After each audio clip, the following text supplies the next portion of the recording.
Hello, and welcome to another episode of On the Go with BCSO. We've been sharing some pretty amazing stories with you since episode 1, but this episode is especially packed with incredible stories and achievements of the men and women of your Brevard County Sheriff's Office. Let's jump right in. On March 6th, the Brevard County Sheriff's Office held its annual awards ceremony honoring the accomplishments and actions of its members in 2014. Employees were recognized for 20, 25, 30, and even 35 years of service with the agency.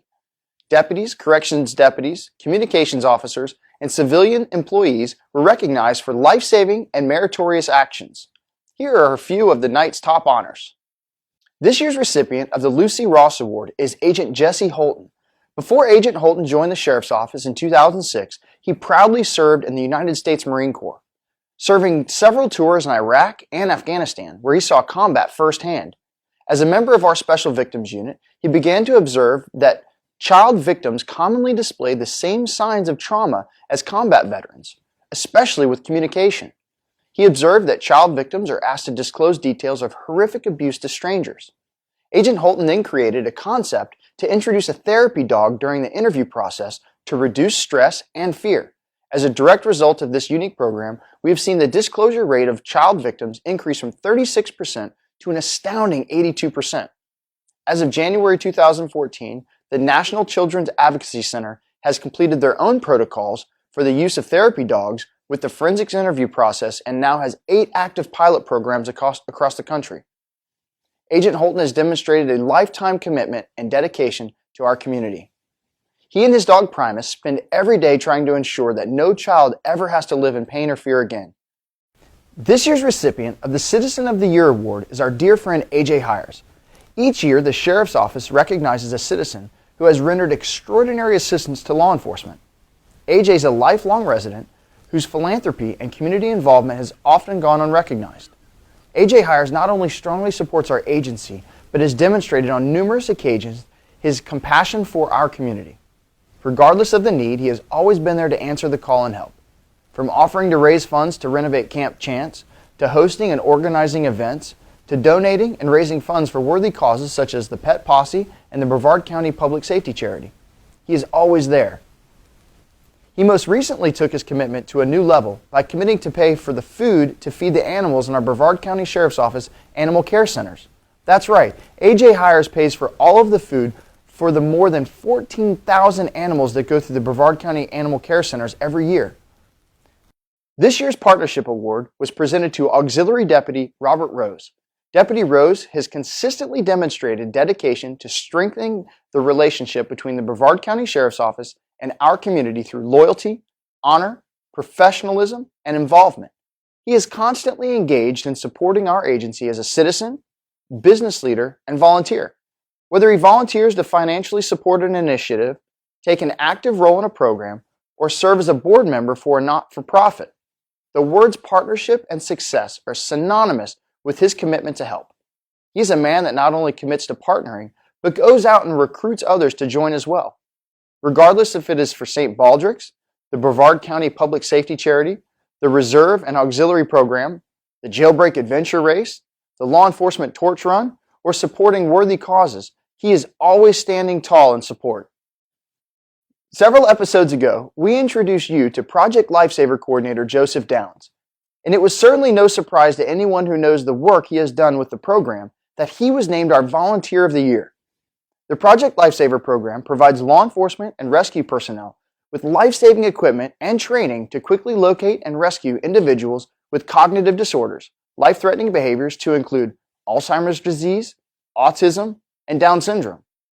Under Joe's leadership, increased donations have allowed for the additional purchase of equipment, training has been extended to all municipalities, and even the number of clients using the service has increased. This year's Reserve Deputy of the Year is Philip Stifler. Deputy Stifler volunteered 671 hours of law enforcement service for our agency during 2014. That's the equivalent of more than 4 months of full-time work he volunteered for you as a deputy sheriff free of charge. He also participated in the single largest annual number of details ever supported by any Reserve Unit member in the history of the unit. But the true value of Deputy Stifler's support is not measured solely by his impressive statistical accomplishments. He is known as a cheerful, compassionate, responsive team player who is always a pleasure to work with. This year's Communication Officer of the Year is Shift Supervisor Lori Fetterplace. Lori is promoted to Shift Supervisor during this year and recognized several times by the awards committee for her professional handling of different incidents. In one particular incident, she received a 911 call from a man who stated he had been assaulted and had to shoot the suspect to defend himself. Utilizing her outstanding communicational skills, she quickly calmed the caller, formed a rapport with him, and gained detailed circumstances of the event, including the location of the firearm. Keeping the caller calm and relaying all of the information to responding deputies played a key role in keeping everyone safe. Lori also donates her time throughout the year as the clown Fetty Rocker, working functions such as National Night Out, various not-for-profit events, charities, and local churches. This year's Employee of the Year is IT Manager Bob Urey. Since joining the agency in October of 2013, Bob has displayed a sincere commitment to customer service, excellence in technical knowledge and advancement, a dedicated work ethic, as well as the leadership skills to manage multiple projects to get the job done. Under his direction, the Information Technology Unit has been able to accomplish major agency upgrades and complete a host of projects which not only increased efficiency, but also resulted in significant financial savings to our citizens. He has also done an exceptional job in building partnerships between the various law enforcement agencies throughout the county.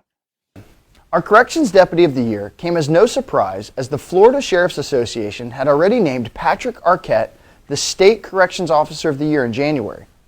Corrections Deputy Arquette joined the Sheriff's Office in 2008, where his responsibilities as a member of the Brevard County Jail Complex Canine Bloodhound Unit have given him the opportunity to realize his dream to save lives, help his fellow law enforcement officers, and make a difference in his community. He was involved in numerous incidents in 2014 and received both a life-saving and merit bar. In one incident, he and his canine partner tracked and located a deceased individual after his abandoned vehicle was located on Kennedy Space Center property. In another incident, he and his canine partner located a severely depressed individual who had critically wounded himself. Had they not located him so quickly, he would not have survived the incident. Later, the same day, Corrections Deputy Arquette and his canine partner located an 11-year-old girl who had been reported missing. With no known direction of travel, they tracked throughout a neighborhood and to a group of children where the canine circled and sat at the missing child's feet. Locating the child so quickly saved many man-hours and potentially thousands of dollars in resources. He and his canine partner also assisted Rockledge police officers with an investigative track that linked carjacking suspects and the stolen car. The final award of the night is always our Deputy of the Year, and this year's recipient is Agent Rick Clements. In July, Agent Clements observed a vehicle crash that appeared to have serious injuries. As he made his way through the wreckage, he observed an elderly male victim slumped over. The victim's arm was partially amputated, resulting in a significant loss of blood. Rick used a roll of trauma gauze to pack and cover the wound and then applied a tourniquet to the upper arm of the victim to slow the blood loss. When fire rescue personnel arrived, they found Rick calmly speaking with the victim to prevent shock. They additionally discovered the tourniquet was applied to the critical wound so expertly that they decided to leave it in place. The trauma physician at the hospital credited the expert application and efforts with saving the victim's life, and without it, the victim would have surely bled to death. Because timing is everything, and in this particular incident, Agent Clements had received first aid training to include the use of a tourniquet for critical injury response just days prior to the incident. In a separate incident that occurred on Christmas Day, deputies responded to a shooting where a man had become involved in an argument with his family and shot at least 9 times into the residence as they celebrated the holiday. Deputies made telephone contact with the suspect, who was very emotional, threatened to return and harm his family, and advised he would harm any officer who might try to stop him. A warrant was obtained and the Game Over Task Force was contacted to locate and arrest the suspect before anyone else was harmed. Agent Clements was the first to respond to a location where the suspect was believed to be hiding. As he established a perimeter while the other members of his elite team responded, he observed the suspect outside an apartment wearing clothing that could not possibly conceal a firearm. Agent Clements moved into a position to challenge the individual before he could arm himself. Unfortunately, the suspect took flight, entered an apartment and armed himself with a handgun. Agent Clements ordered the suspect to drop the weapon. The suspect then pointed the gun towards his head, and as Agent Clements tried to talk to him into dropping the firearm, the suspect lowered the weapon and manipulated the weapon to load it, pointing it in the direction of Agent Clements. Agent Clements was forced to respond to the armed threat with deadly force. In addition to Deputy of the Year, Agent Clements was awarded the Medal of Valor for this incident. We are incredibly proud of all of our award recipients. If you would like to learn more about the individual awards, you can read our press release or even watch the video of the ceremony on our website, www.brevardsheriff.com.